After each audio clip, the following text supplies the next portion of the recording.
Hello, dear friends, and welcome to the Early Music Podcast. My name is Darina Ablogina, and this season holds something truly extraordinary as we dive into the heart of the Early Music Summit.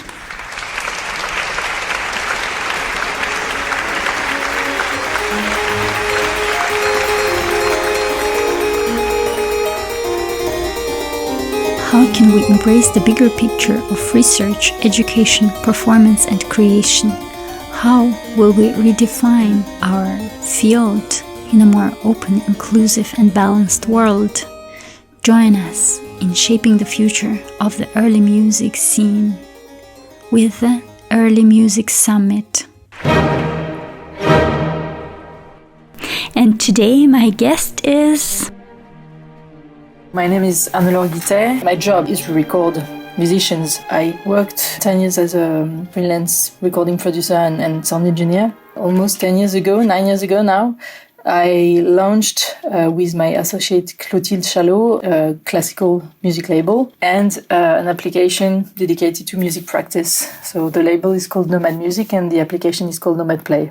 And could you tell more about the background of this platform? What kind of music you record? Is it only classical music field, or you also host contemporary musicians or historically informed? So NomadMusic, we call it a classical music label, but we have done quite a few period instrument recordings, but really not just that. We've been doing lots of different things from chamber music to lyric repertoire and again up to contemporary music. And do you mostly host French musicians, or it can be also international collaboration? It's majority of French musicians because we are based in Paris, and so we're in charge of all the communication of the releases. So we've been doing some projects with German artists, Canadian artists as well, English as well. Could you tell about the times when you started with your label and how did it change throughout this period that you have been working on it and developing, for instance, digital possibilities that came nowadays? Well, we launched the label in 2013. We had this idea with my associate, Clotilde, to bring something a little bit different using more digital technologies.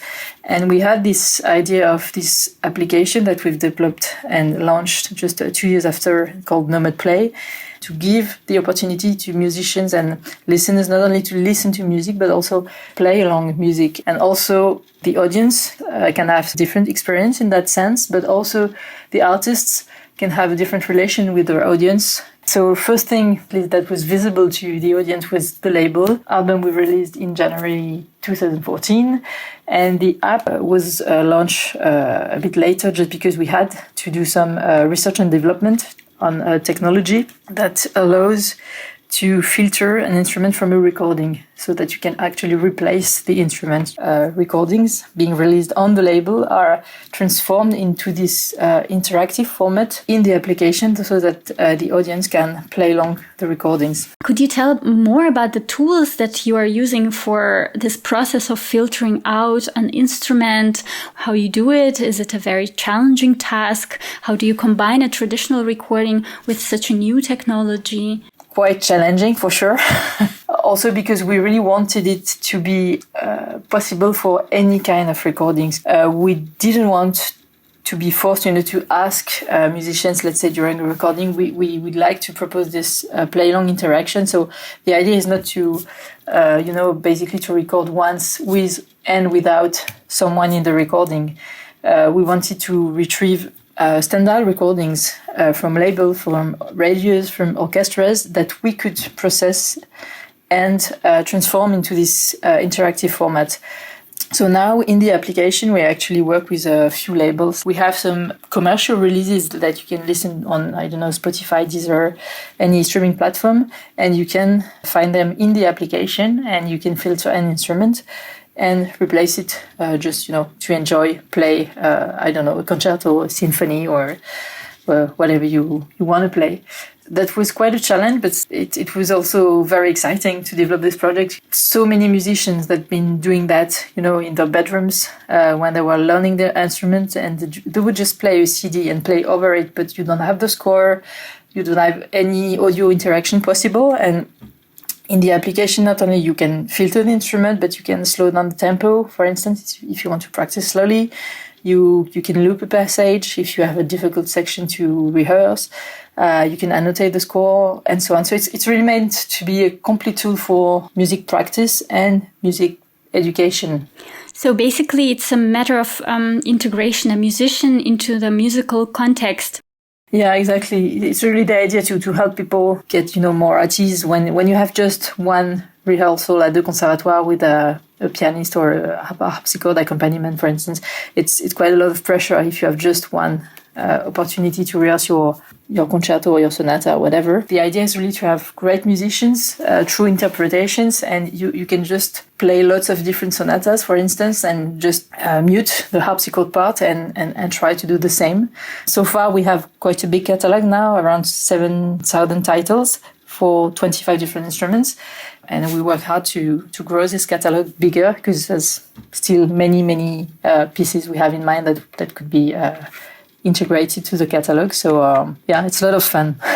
And for instance, when we come to orchestra recordings or cantatas or choirs, what if one would like to play a second violin or a second flute or a fourth trumpet? The algorithm we've been developing allows that you don't have only the opportunity, for instance, to replace a soloist in a concerto.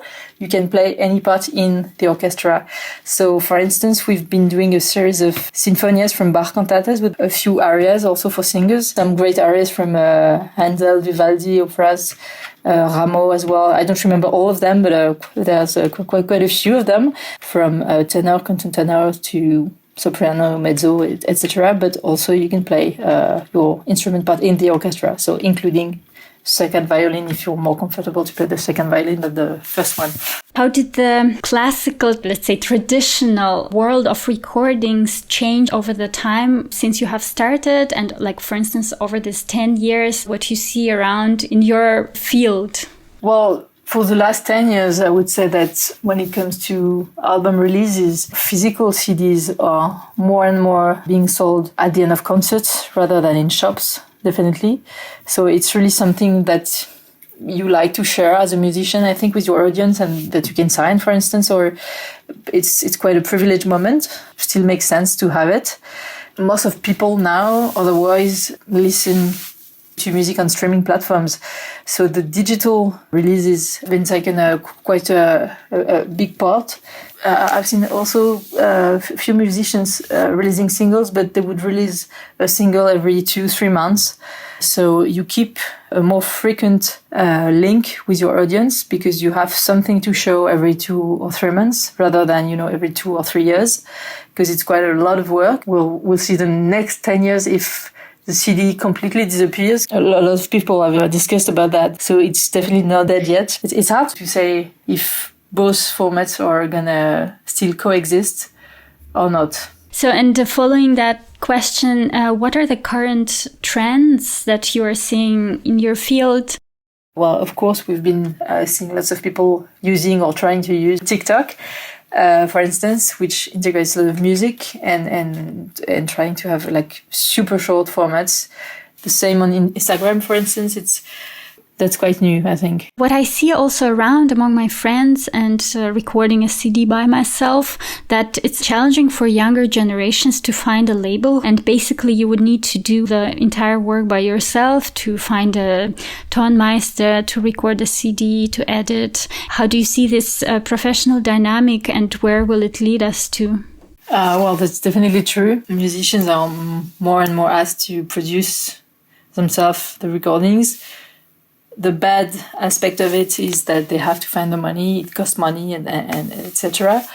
Good aspect of it, I would say, is that if you're the producer, then you also own the property of the master, which is also important if you want to build, a discography and stay in a way independent. But of course, it's not a very good sign, because it just means that it's harder and harder to make a label profitable, an indie label profitable. And the last 10 years, we could see that Harmonia Mundi has been bought by Pias, Naive Classic has been bought by Believe, Hyperion has been bought by Universal, I think. More and more indie labels are just being absorbed by bigger labels. A new album for artists is mostly, or is at least as much a communication tool than, like an editorial project. And back 20 years ago, you could probably, because the business was just different, you could have an purely editorial project, maybe even a crazy one. And now, with these economic difficulties of the sector, I think it's more and more difficult to isolate the concept of an album from, your opportunity to give concert with this program, to sell your album, obviously. And so, in a way, it requires that musicians are much more aware of all these business aspects. And well, some are comfortable with this idea, and some other musicians just really don't like it because they think it's just not their job and they would like to focus only on music. But I think it's going to be more and more difficult, at least in the close future, to keep things too much separate for musicians. Also, I was thinking about this connection of the recording in general and recording tools and the performance.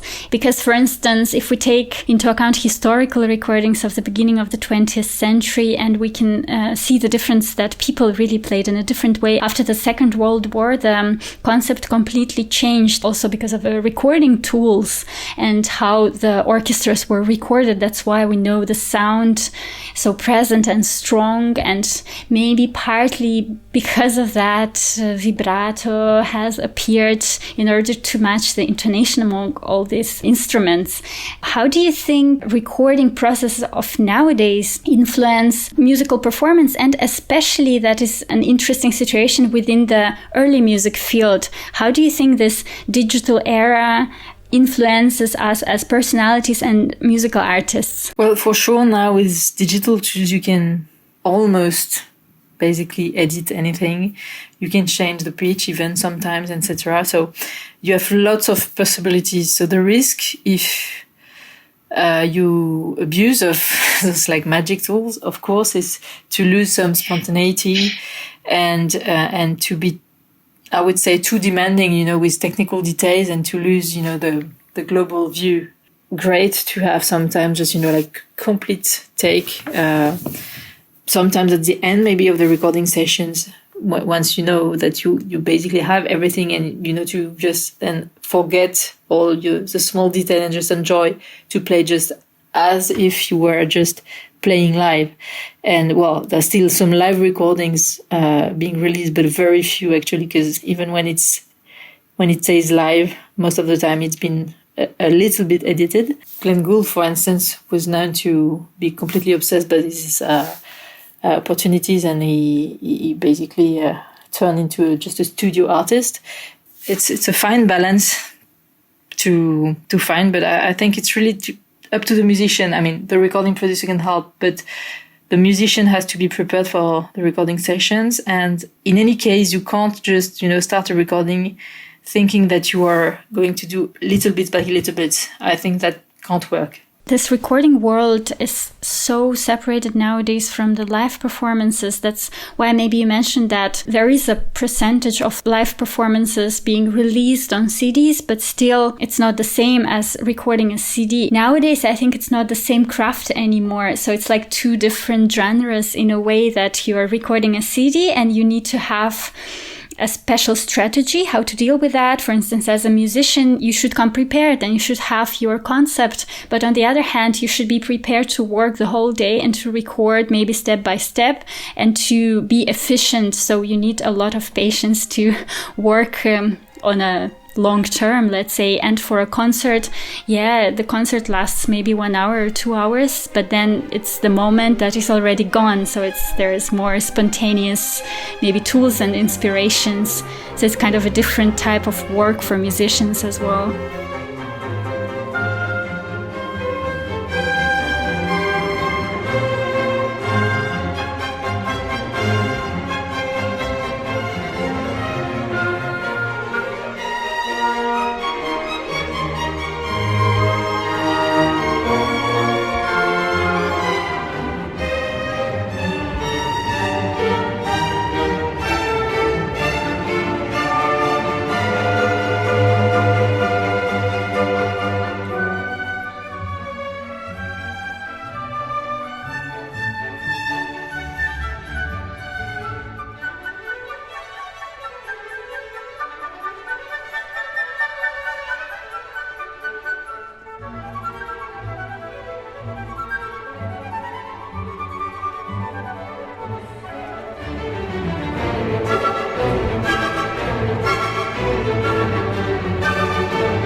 Yeah, that's for sure. And I'd love to find, the right balance for that, because when you think that, like I was saying before, a CD is 80 minutes of music maximum. Most of the time it's, I would say, like 60, 65 maybe. I think there's no reason basically why you shouldn't be able to record basically 60 minutes of music within a day, So if you start working with this constraints, I think you automatically adapt to have, of course, less time than if you were having 3 days to do these recordings, but maybe the concentration is going to be different, the spontaneity also, and just the thing that you have to be careful with is not to be too tired, and not just because you have just one day, you are not going to do 100 times the whole thing, because it's just physically not possible. But I would personally love to maybe limit a little bit the time, the global time, to do one recording, and not necessarily for economic reason. Could be actually an argument, but just to find this balance between, the right amount of time, between, aiming at kind of a live feeling at least, and maybe to do, 3-4 global takes and just some patches to fix details. Because I would say the standard recording conditions is more to have 3, sometimes 4 days to record one album. And I think it'd be interesting to reduce the time to maybe 2 days max. And I'm quite convinced on a personal level that you can definitely reach very good results working like that. But it's a whole philosophy and maybe different kind of preparation. Well, thank you very much for this conversation. I have discovered so many things. This podcast series is a prelude to the Early Music Summit that will take place at Beaux-Arts and Concertgebouw Bruges from November the 30th to December the 3rd of 2023. Stay tuned for our upcoming episodes. Our next episode is dedicated to the topic of diversity. Don't miss out on the exciting discussions and discoveries that lie ahead. Thank you for tuning in, and until next time, keep exploring the boundless horizons of early music.